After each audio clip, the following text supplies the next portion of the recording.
Nike has revamped the Air Force One. How good are they? Well, I guess that speaks for itself.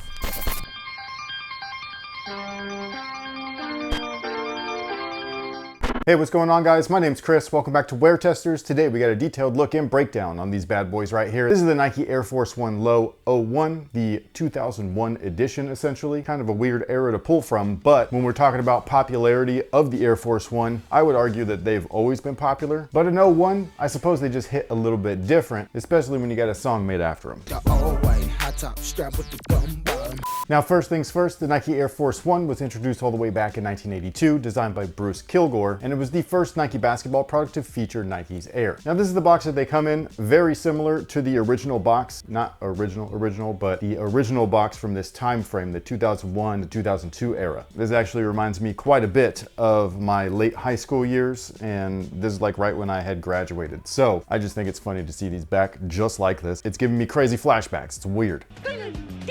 Now, as far as the 2026 01 reissue or whatever you might want to call them is concerned, how do they stack up with other Air Force Ones? The first thing that I'll say is the material quality on these is better than most of the regular GRs that we've been seeing, at least as of recent years. The Air Force One has gone through its ups and downs and kind of always has in terms of overall material quality. Sometimes they're consistently great. Recently, we've seen consistently bad, and this is turning things back around into where things were really, really good, at least when we're talking about casual and lifestyle. The outsole itself is iconic, at least in my opinion. It's not quite as great as something as, say, the Air Jordan 1 in terms of overall traction, but it's very close. And this is also durable for both indoors and outdoors. I mean, it's no wonder that this thing's been a staple since the 80s. That's attached directly to the rubber cup sole. Inside that cup sole is actually a polyurethane wedge. The wedge is a little bit different than something that's, say, in the Air Jordan 1, as this one runs pretty much full length, whereas the Air Jordan 1 kind of stops right around the midfoot. And what makes these ultra special is the fact that it was the first basketball shoe to feature not only Nike Air, but full-length Nike Air. And yes, that's still in here. It's still awesome. In terms of overall comfort, it's still an Air Force One, so however you feel that they're comfortable, I feel like it's more of a neutral shoe, so along the lines of an Air Jordan 1 with a thicker cup sole. So the flexibility here is just a little bit more restrictive than something like that, or say a Nike Dunk. But in terms of cushion, I would say just straight up neutral. It's nothing crazy, nothing fancy. They have remade them multiple times with different iterations, whether that be with Lunar or React or whatever. And yes, those versions are more comfortable, but nothing really beats the classic. This is the insole, nothing fancy or special, but it is what it is. You can always take this out and swap it out for anything else that you'd like. I personally find them to be just fine as is. Now, the materials, like I was saying before, is pretty much like the main draw, at least in my opinion. I know that you could say like, oh, there's the overall shape changes. Like at the rear heel, it's a little bit more contoured now, like it was way back in 01. They've altered the swoosh size a little bit, and they've even brought the tongue back to the 01 styling, where it's a leather tongue versus a nylon tongue. Again, lifestyle versus performance. But to me personally, the materials are kind of like the main thing. I think that these leathers that they used here are just a lot nicer than a lot of what we have seen previously over the years with the Air Force One model. This reminds me of the pair that like I used to have.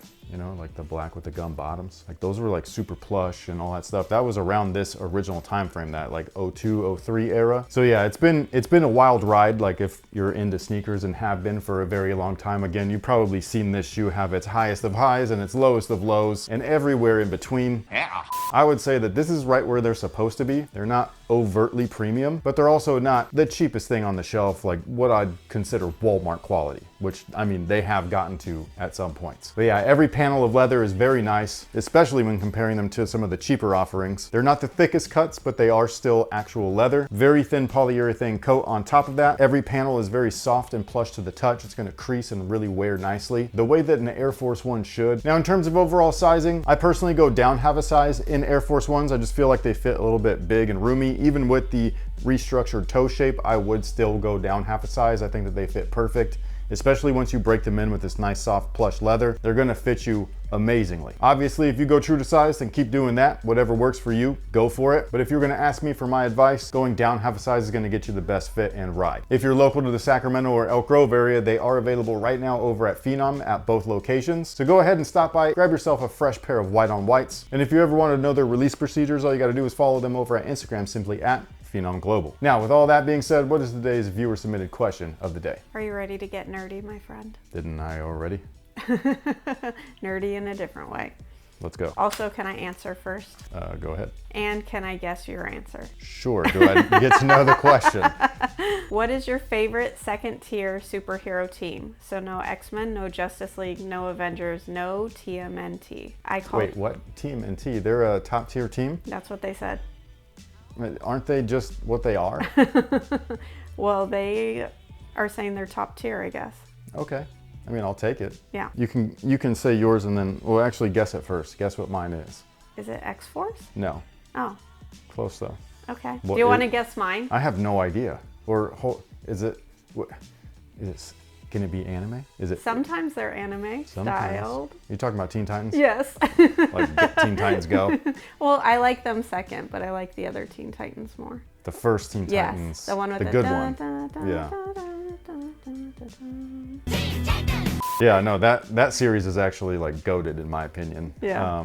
I can't stand Teen Titans Go. I like Teen Titans Go too. It's more comedic, it's less story, you know? And that's cool if you're looking for like Ren and Stimpy style Teen Titans, but like I wouldn't place them that low. No, I mean, I'm talking about like comedic. Like where like Ren and Stimpy's not serious, whereas that other Teen Titans series was like, I mean, it was great, especially once you got to Deathstroke and what was it, Red X or whatever that guy, like that stuff was sick. Did I guess yours correctly? I think so. I think I did. So we had a moment. Yeah. So yeah, you were close. So X-Force is cool, but X Factor. Damn it. I know. Which, I mean, if you've seen episode 2 of season 2 X-Men 97, oh my gosh, that was so fun. The intro, like I was mind blown. I was verbal about my, like, I was like, oh, what? Like, it was so cool. You made me like walk back in the room so I could see what you were. And you missed all the good stuff. Like you only caught the very end of it. Like all the cool stuff happened right from the opening crawl, where instead of it saying X-Men, it said X-Force. I was like, what? It was so sick. It was Cable driving or flying like a different plane and stuff like that. So yeah, it was really cool. Accurate to the comics, you know what I mean? But like, depending. But my favorite X Factor team, besides the original, which is technically just the X-Men, like they're just renamed. Bobby. Well, it's literally the original 5. I know. They just work for the government. Oh, really? Yes, that's what X Factor is, and that's what they were in this 97. It was great. Like it was so good. But the other team, featuring Cyclops' brother Havoc, strong guy, multiple man, all that stuff, Polaris, like that's my favorite version of the team. And it was really, even if they were just there for a few minutes, that's exactly what happened in the original 97 series too, where it was like they were basically like a cameo. So yeah, but that's my favorite squad or whatever. I just really like the way that Havoc looks. Not his original style suits, those are kind of like corny, but I love the 90s with the jacket and the Gambit like face covering with the hair and the face out. Like it looks so sick, bro. Like I love that Marvel Legend figure. It was dope. So yeah, that's it. But with all that being said, what is your, how did they word it? Favorite second tier? I don't know if I would like, I would say like not mainstream, I suppose, but like I wouldn't classify like X Factor as second tier. Like they can go toe to toe with some of the X-Men. Yeah, I guess how you're saying it as not well You're talking about like a B grade team. You know what I mean? Like I don't feel like X Factor's a B grade team or Teen Titans. Like they're the best sidekicks. Yeah, but they're not the main kicks. Because that's that's designated for Justice Leaguers only. So like before you get to the League, you're a Titan, and like that's why Robin got booted from being Robin, is because he was doing Titan things, and Batman was like, "F you, bro." I'm just saying, and I mean Deathstroke is no slouch of a villain. He's one of the greatest mercenaries ever, and the Titans handle it. The Titans is a great. Anyways, what's your guys' choice? Sound off below in the comment section. On top of all of that, what do you think about Nike revamping or rewinding, I guess, the Nike Air Force 1? Do you think that this was a good move? Do you think it's too little too late? Are you an Air Force 1 connoisseur, so this is just your thing, and now you're like, hey, I actually get a pair that's nice? Whatever your thoughts are, I'd love to know down below in the comment section. Thank you so much for being here. Thank you so much for watching. We'll catch y'all in the next one. So until then, you guys have a good one.